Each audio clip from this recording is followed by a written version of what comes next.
Hello friends, good morning. તો અત્યારે વાગ્યા છે 9 અને આજે તારીખ છે, કઈ તારીખ છે આજે? 9th May 2024. આજે શું છે? મારું રિઝલ્ટ છે. યસ, તો આજે 12th નું રિઝલ્ટ છે અને ગુજસેટ નું પણ રિઝલ્ટ છે. અને તો આજે commerce- બે 12th કોમર્સ સાયન્સ આર્ટ્સ ત્રણેયનું રિઝલ્ટ છે અને ગુજસેટનું બી છે. તો આજે તો છે ધમાકા બોસ. આજે બધા જ ફૂલ એક્સાઇટેડ હશે રિઝલ્ટ માટે. શું આવશે જોરદાર એકદમ. અને આજે તો મતલબ હવે આ ને એની માં બંને આખી રાત જાગવાના હતા, પણ નિંદર આવી ગઈ સુઈ ગયા. મેં કીધું ચલો જાગશે તે બંને સુઈ જ ગયા. મેં કીધું આવું કેવું જાગવાનું હતું એમ. એનીવેઝ ચલો, તો ક્યારની હવે આ આંટા મારી રહી છે, કારણ કે બહુ સખત ટેન્શન છે બેનને કે શું આવશે એમ. હા, આમ એક્સાઇટમેન્ટ છે એક જાતનું. આજે તો બે રિઝલ્ટ આવશે એમ, 12th બોર્ડ અને ગુજસેટ. સખત તો ઘણા બધાને અત્યારે ફોન પણ આવી ગયા કે આજે તો રિઝલ્ટ છે. એટલે આમ હૃદયની ધડકન વધારી દે. લોકોના ફોન પણ આવે ને ત્યારે પણ કે ભાઈ યાર શું આવશે એમ.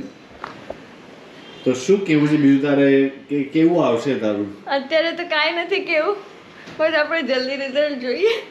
હા યાર, બસ જલ્દી રિઝલ્ટ જોઈએ અને શું આવશે એ જાણીએ કે શું આવશે રિઝલ્ટ, કેટલા પર્સન્ટેજ આવશે, શું આવશે. અને આના પછી બસ હવે કોલેજ શોધવાની દોડાદોડ ચાલુ થઈ જશે ભાઈ. તો આની માં પણ જોરદાર એક્સાઇટેડ છે જોરદાર કે ભાઈ ક્યારની ગઈકાલ રાતની એ તો છે એમ કે ક્યારે શું આવશે. અને આ બેન ક્યારના આંટા મારે છે. આમ બાપજીને એમ કહ્યું ચાલતા નથી, પણ આજે બહુ જ આંટા મારે છે. શું કરું, બેસી નથી શકતી, આમ એટલી હડબડાટી છે.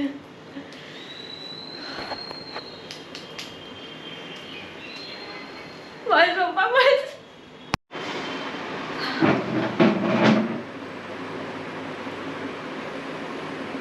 ભગવાન આ વખતે જોઈ લેજે.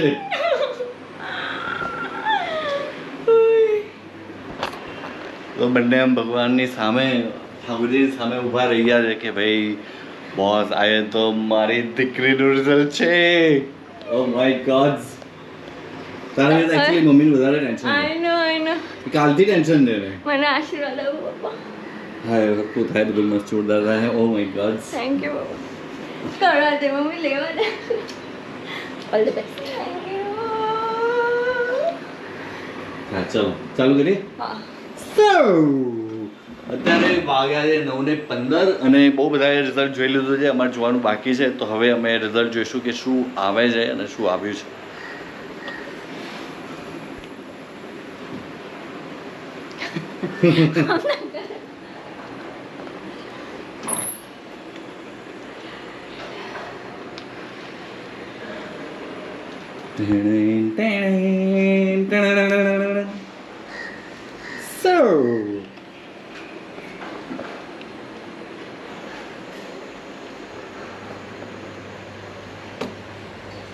કરું ગો.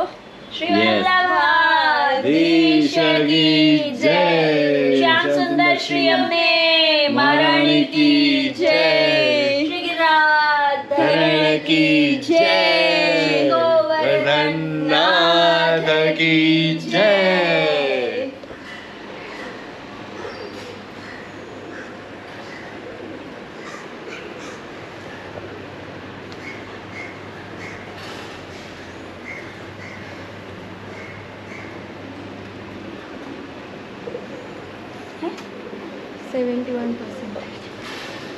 %71%. 71%. હા. અચ્છા, ઓકે. તો ભાઈ વૃષ્ટિનું રિઝલ્ટ આવ્યું છે 71%.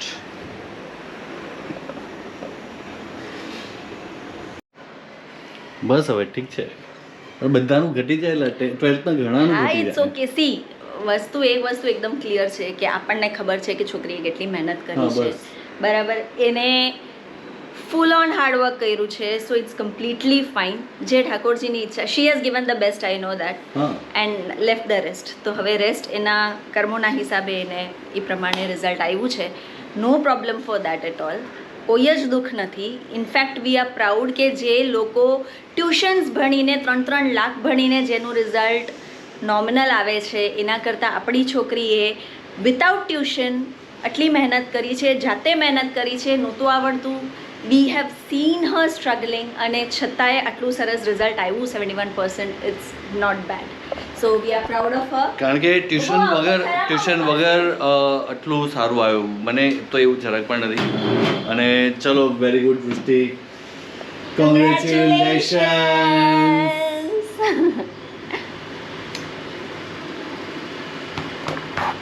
અને આ બધી શરૂઆત છે એટલે ઉપર નીચે એ થવાનું જ છે. અને દરેકની લાઈફમાં આવું બધું થાય. આ તો ખાલી શરૂઆત છે, આ તો ખાલી ભણવાનું જ છે. હવે તો લાઈફનું મેઇન તો બધું બાકી છે જે બધાની લાઈફમાં ઉપર નીચે થવાનું છે એનો. તો હવે આપણે જોઈએ ગુજસેટનું રિઝલ્ટ કેટલું આવ્યું. તો ખોલ નાખ્યું વૃષ્ટિ, તું ખોલો. હે ચલો હવે જોઈએ ગુજસેટ. વારાફરતી તારા પછી મારો વીટના છે અને કન્ટિન્યુ બે રિઝલ્ટ એક જ દિવસમાં. બહુ જ બધાના રિઝલ્ટ આજે આવ્યા હશે. ચલો તો ફરી એકવાર ટેન્શનમાં મારી ગઈ કે ગુજસેટનું રિઝલ્ટ શું આવ્યું છે. કેટલું આવ્યું 42. હે Percentile rank is 42. તો વૃષ્ટિને ગુજસેટમાં 42% આવ્યા છે. ખરી ઈચ્છા મતલબ હા એ શું કે વૃષ્ટિ હવે રડવા નહીં હવે એમાં. આવતરે હૈસે ઠાકોરજી જેવી ઈચ્છા લા. આવતરે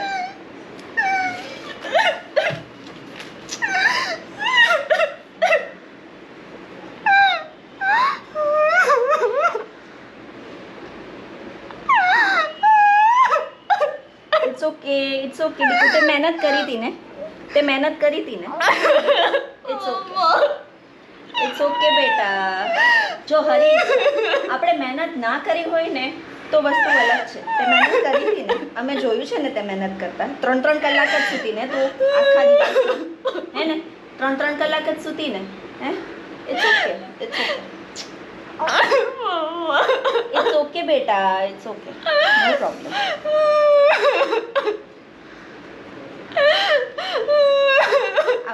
પંખામાં બેસ. બેસ બેસ. પાણી આપો. ઉભી રહે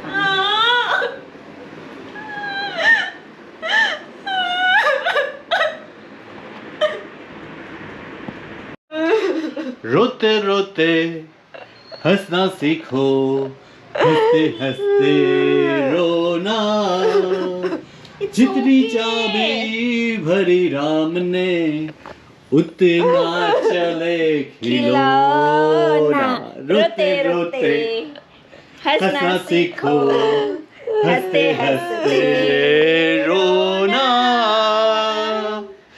શું ફેર પડે છે ગમે એટલું રિઝલ્ટ આવે તમારી લાઈફમાં તમે કેટલું જોરદાર કરો એ બહુ મહત્વની વસ્તુ છે. તો વૃષ્ટિ નહીં ચડવું જોઈએ તારે. જેટલા બી આયા જોરદાર જ આવ્યા છે, સરસ જ આવ્યા છે. 74% આવ્યા છે મારી દીકરીને. And we are very very very આમાં જાઓ. And we are very very very proud of હર. અને આ બધી વસ્તુમાંથી શીખવાનું કે જો મહારાણા પ્રતાપ અકબર સાથે કેટલી આખી જિંદગી લડ કર્યા, છેલ્લા ઘડી સુધી એ ના જીત્યા પણ એ ગીવ અપ ના કર્યું. એટલે દરેક વ્યક્તિએ હંમેશા હાર અને જીત આ ચાલતો જ રહેવાનો નિયમ છે જીવનનો. તમને એવું જરૂરી નથી કે તમે પહેલા જીત્યા તો તમે ફરીથી તમને જીત જ મળે. કોઈ વાર તમારું રિઝલ્ટ ખરાબ બી આવે તો it's okay, no problem at all.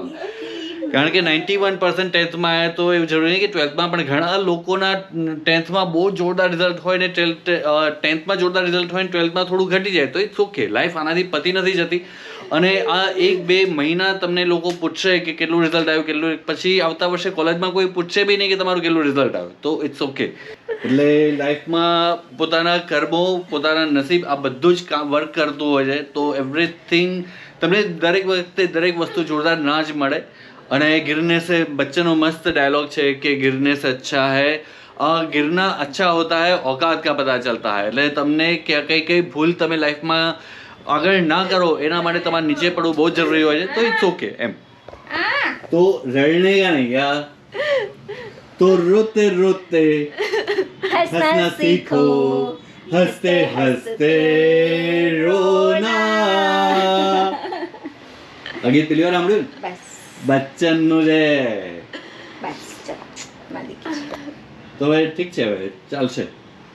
Main વસ્તુ તો હવે તું જોબમાં તાર સ્કિલ કેવું ડેવલપ કરે છે, બસ ત્યાં કેટલું smartness લાઈફમાં આગળ આવે છે. કારણ કે આ ભણવાનું બધું કંઈ જોબમાં નથી આવવાનું. જોબમાં એ આવશે કે તમારી સ્કિલ કેવી જોરદાર છે, તમે કેટલા હોશિયાર છો, તમારી કેટલી આવડત છે એ આવશે. અત્યારે આ 12th જે બુક્સનું છે એ કંઈ નહીં, આ પ્રેક્ટિકલી તમે કેટલા પાવરફુલ છો ને એ જ મહત્વની વસ્તુ છે. તો ધીરુભાઈ અંબાણી જેવા વ્યક્તિ એ કંઈ જ બહુ ખાસ નહોતા ભણ્યા. સચિન તેંડુલકર કંઈ ખાસ નહોતું કાઢ્યું, એ 10thમાં ફેલ. બિલ ગેટ્સ જો પ્લસ આ નામ શું કહેવાય, બિલ ગેટ્સ, પછી વિરાટ કોહલી, આમિર ખાન, આ બધા 12th સુધી જ ભણેલા છે અને જોરદાર લાઈફમાં ઉકાળ્યું અને જોરદાર લોકો એની પાછળ ફરે છે એમ.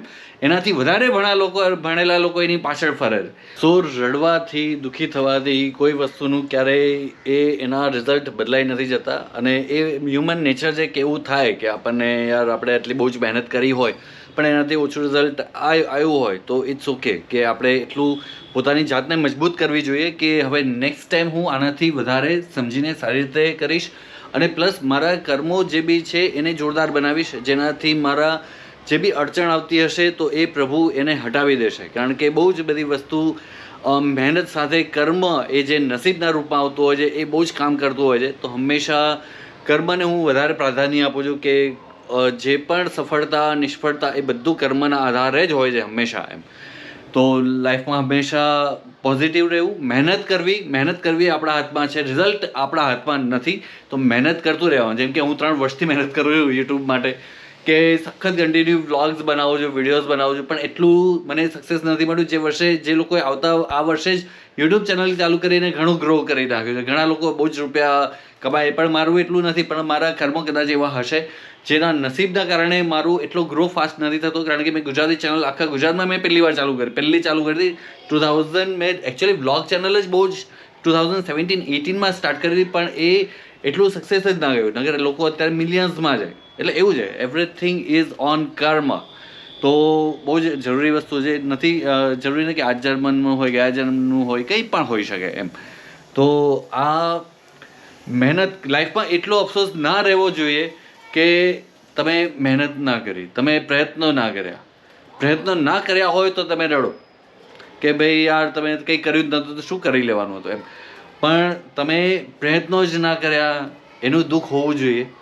પણ તમે પ્રયત્નો કર્યા ને, તમે ભલે સફળતા નિષ્ફળતા, ઓછું રિઝલ્ટ વધારે રિઝલ્ટ એ આવે, પણ તમે પ્રયત્નો તો કર્યા ને.